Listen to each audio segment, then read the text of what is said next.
사랑하는 성도 여러분, 오늘 하루도 주의 은혜 가운데 평안하셨습니까? 2020년 3월 14일 토요일 매일 성경 말씀 묵상 시간입니다. 오늘은 사순절 제 16번째 날입니다. 오늘 우리가 함께 읽을 기록된 하나님의 말씀은 마가복음 제6장 14절에서 29절까지의 말씀입니다.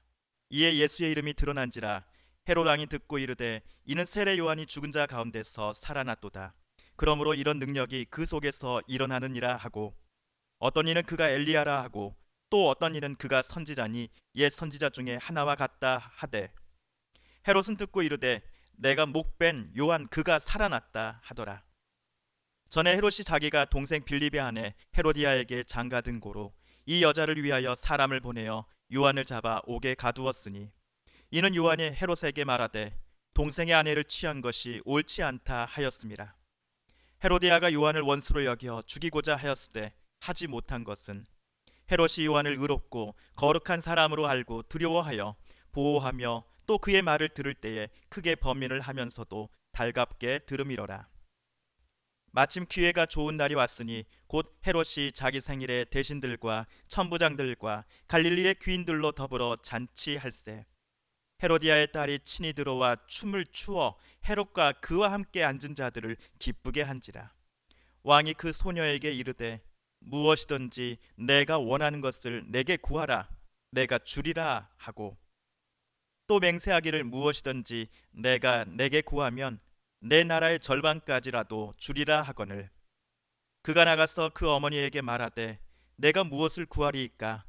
그 어머니가 이르되 세례 요한의 머리를 구하라 하니, 그가 곧 왕에게 급히 들어가 구하여 이르되 세례 요한의 머리를 소반에 얹어 곧 내게 주기를 원하옵나이다 하니, 왕이 심히 근심하나 자기가 맹세한 것과 그 앉은 자들로 인하여 그를 거절할 수 없는지라. 왕이 곧 시위병 하나를 보내어 요한의 머리를 가져오라 명하니, 그 사람이 나가 옥에서 요한을 목베어 그 머리를 소반에 얹어다가 소녀에게 주니, 소녀가 이것을 그 어머니에게 주니라. 요한의 제자들이 듣고 와서 시체를 가져다가 장사하니라. 아멘. 오늘 14절을 보시면 헤롯 왕이라는 인물이 등장합니다. 예수님께서 태어나셨을 때 2살 이하의 어린아이들을 모두 죽이라라고 명령하였던 왕은 헤롯 대왕입니다. 반면 이복 형님 빌립의 아내 헤로디아와 장가들고 자기 생일 잔치에 세례 요한을 참수형으로 죽인 오늘 헤롯은 헤롯 대왕의 아들입니다. 헤롯 대왕이 죽고 난 후 그의 세 아들이 이스라엘 영토를 크게 3분할하여 다스립니다. 물론 로마 황제의 허락을 받아야만 했습니다. 화면에 그림을 보시면 유대 땅 사마리아는 아켈라오가 담당했습니다. 북쪽 갈릴리 호수 주변과 사해 바다 오른쪽 영토는 오늘 우리가 본 헤롯 안티파스가, 마지막으로 이두레와 드라고니 지방은 빌립이 각각 다스리고 있었습니다. 성경에서는 왕으로 표현합니다만 실은 오늘날의 도지사 정도로 생각하시면 되겠습니다.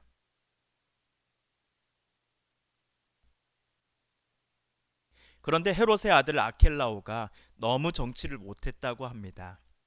얼마나 통치를 잘 못했으면 예루살렘과 사마리아 주민들이 로마 황제의 고발장을 직접 써서 보낼 정도였습니다. 진위 여부를 파악한 후 황제는 아켈라오를 분봉왕의 자리에서 파면시킵니다. 그리고 황제는 이 비어있는 자리에 헤롯의 아들들 중에 한 명을 세우기보다는 로마에서 직접 정치인을 파견합니다. 그 사람이 바로 총독 빌라도입니다. 매주 우리가 신앙 고백하는 사도신경에 나오는 그 빌라도입니다. 아버지 헤롯 대왕으로부터 지역을 넘겨받은 지 30년째가 되던 해에 갈릴리와 베레아는 헤롯 안티파스가, 이두레와 드라고니 지방의 분봉왕으로는 빌립이 여전히 자리를 잘 유지하고 있었습니다. 유대와 사마리아 담당자가 헤롯 대왕의 아들 아켈라오에서 총독 빌라도로 바뀌었을 뿐입니다. 이들이 담당자로 있을 때는 예수님과 친척 세례 요한이 활동하던 시기이기도 합니다. 한편 갈릴리의 분봉왕 헤롯 안티파스는 예수님의 제자들이 갈릴리 각 마을에서 귀신을 내쫓고 병든 이를 고치는 등의 기적을 행하고 다닌다라는 소식을 신하들로부터 보고받은 모양입니다. 처음에는 그렇게 대수롭지 않게 보고를 받았습니다. 그러나 병을 낫게 함과 귀신을 내쫓는 일 등을 12 제자들이 자기 스승인 예수의 이름의 권세를 힘입어 행하고 있다라고 하는 좀 더 정확한 보고를 받았을 때에 헤롯은 온몸에 소름이 돋았을 것입니다. 아마도 그의 얼굴은 창백해졌을 것입니다. 두려움에 가득 차 헤롯은 주변 신하들에게 말했습니다. 그 예수라는 사람은 내가 얼마 전 참수형으로 죽인 세례 요한이 죽은 자 가운데서 다시 살아난 게 틀림없어. 그러자 어떤 신하는 아닙니다. 그 예수라는 이는 엘리야일 것입니다. 다른 신하는 아니요, 선지자와 같은 사람일 것입니다라고 말하였습니다. 하지만 헤롯은 아니야. 저 예수는 내가 목벤 세례 요한이 다시 살아난 게 틀림없다고 라고 소리칩니다. 우리는 잘 압니다. 헤롯이나 그의 신하들 모두가 예수님의 정체를 잘못 알고 있다라는 사실을 말입니다. 하지만 저들의 대화 속에서 우리가 발견할 수 있는 것은 예수님의 제자들은 자기의 능력, 경험이 아닌 오로지 자기 스승이신 예수님의 능력만을 의지하여 전도 여행의 사역들을 감당했다라는 사실입니다. 제자들은 철저히 자신들의 욕망, 욕심, 이름은 감추고 오로지 자기들을 각 마을로 파송하신 예수의 이름만을 높이며 선생님께서 자기들에게 보여주신 사역들을 감당해왔음을 우리는 알 수 있습니다. 선교 여행을 잘 마치고 예수님께로 되돌아온 제자들의 모습을 바라보면서 오늘날 교회와 우리 그리스도인들도 오직 예수님만을 드러낼 것을 다짐해야겠습니다. 하나님께서 세상과 사람들을 얼마나 사랑하시는지를 다른 이들에게도 전하면서 세상의 온갖 무거운 짐들과 아픔과 고통으로부터 자유케 되며 해방케 되는 일이 오직 하나님께로부터만 가능하다는 것을 우리 그리스도인들과 교회는 전해야 할 것입니다. 한편 헤롯 대왕의 아들이요 갈릴리 지역을 통치하는 헤롯 안티파스는 왜 세례 요한을 참수형으로 죽였습니까? 헤롯이 이복형의 아내였던 헤로디아와 결혼한 것을 세례 요한이 강하게 비판했기 때문입니다. 세례 요한이 헤롯의 이번 결혼을 한 번도 아니고 수차례 계속하여 비판한 근거는 레위기 18장 16절 말씀 때문이었습니다. 너는 내 형제의 아내의 하체를 범하지 말라. 이는 내 형제의 하체니라. 시도 때도 없이 자신에게 쓴소리를 하는 이 요한이 헤롯은 너무나 미웠습니다. 그래서 감옥에 가두어 버리기도 했습니다. 헤롯은 당장이라도 왕의 권한을 사용해 요한을 죽일 수도 있었습니다. 하지만 헤롯은 세례 요한이 의롭고 거룩한 사람이다라는 사실을 잘 알고 있었습니다. 하지만 헤롯은 세례 요한이 의롭고 거룩한 사람이다라는 것을 알고 있었습니다. 요한의 말을 들을 때에 크게 마음이 요동치고 심란해지는 때도 분명히 있었지만 세례 요한의 말을 곁에서 달갑게 들었던 이가 바로 헤롯 안티파스였습니다.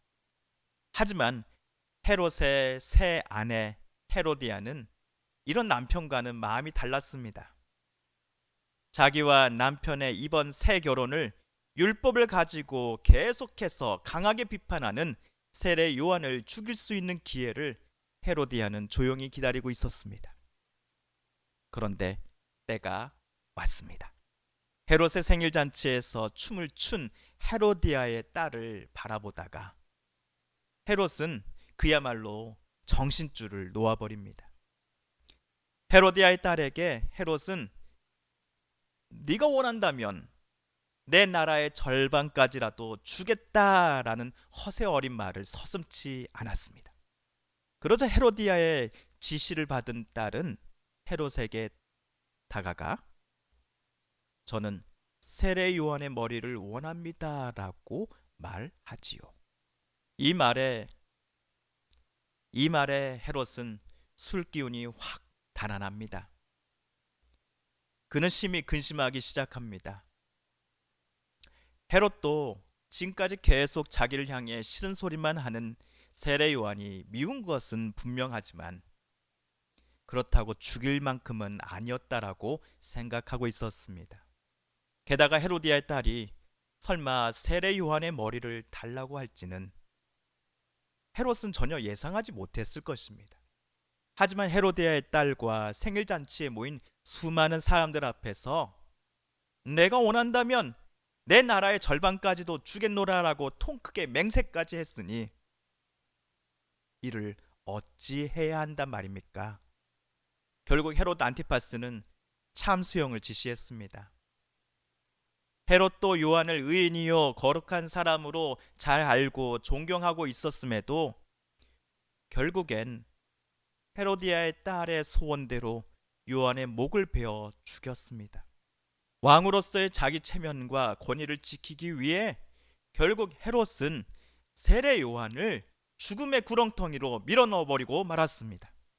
그런데 얼마 후에 세례 요한처럼 정말 말도 안 되는 이유로 죽음의 형틀로 나아가야 할 또 다른 사람을 우리는 잘 알고 있습니다.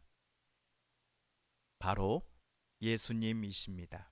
그러므로 오늘 본문에 기록된 세례 요한의 죽음 사건은 얼마 후 찾아올 예수님의 십자가 죽음 사건을 우리에게 암시해 줍니다. 이제부터는 예수님의 십자가 사건이 조금씩 빠르게 예수님께로 다가올 것임을 성경은 우리에게 말해주고 있습니다. 그럼에도 예수님은 죽음을 피하지 않으셨습니다. 십자가로부터 도망치지 않으셨습니다. 자신은 죽으나 많은 사람에게 생명을 주시기 위해서 예수님은 이 땅에 오셨기 때문입니다. 요한은 평생을 하나님의 길을 준비하는 사람으로 살기를 멈추지 않았습니다. 물론 자신의 말과 행동이 또한 그의 가르침이 오늘 헤롯을 비롯한 수많은 사람들의 마음을 불편하게 만들기도 했습니다. 그래서 그는 여러 번 죽음의 칼날 앞에 서야 할 때가 많았습니다. 하지만 진리의 말씀, 공의의 말씀인 하나님의 뜻을 다른 이들에게 전하는 것을 그는 멈추지 않았습니다. 물론 요즘도 자신을 하나님의 선지자라고 세례 요한과 같은 임무를 맡았다라고 말하는 이들이 없지 않습니다. 하지만 우리는 잘 분별해야 합니다. 하나님께서 자기들에게 선지자의 역할을 담당하라고 소명을 주셨다라고 하는데 그들의 메시지에서 정말 하나님의 마음을 우리가 느낄 수 있는지를 저 여러분은 살펴봐야 하기 때문입니다. 성경을 가지고 이야기하지만 정작 그 중심에는 말을 하는 사람, 자기 자신이 들어가 있는 것은 아닌지를 우리는 잘 분별해야 하기 때문입니다. 참된 선지자라면 하나님께서 다스리시고 통치하시며 보호하시는 나라, 즉 하나님 나라를 선포하고 세워나가기를 소망하는 사람이어야 합니다. 전도 여행 때의 제자들처럼 자기는 철저히 감추고 오로지 예수님의 이름만을 의지하고 예수님만을 선포하는 사람이 참된 선지자입니다. 예수께서 우리에게 보여주신 그 하나님의 뜻대로 살아가는 사람이 오늘날의 선지자일 것입니다. 마지막으로 바울이 고린도 교회에 보낸 고린도후서 2장 14절에서 17절을 읽으며 오늘 말씀 묵상을 마치고자 합니다. 항상 우리를 그리스도 안에서 이기게 하시고 우리로 말미암아 각 처에서 그리스도를 아는 냄새를 나타내시는 하나님께 감사하노라. 우리는 구원받는 자들에게나 망하는 자들에게나 하나님 앞에서 그리스도의 향기니 이 사람에게는 사망으로부터 사망에 이르는 냄새요 저 사람에게는 생명으로부터 생명에 이르는 냄새라. 누가 이 일을 감당하리요? 우리는 수많은 사람들처럼 하나님의 말씀을 혼잡하게 하지 아니하고 곧 순전함으로 하나님께 받은 것 같이 하나님 앞에서와 그리스도 안에서 말하노라. 아멘.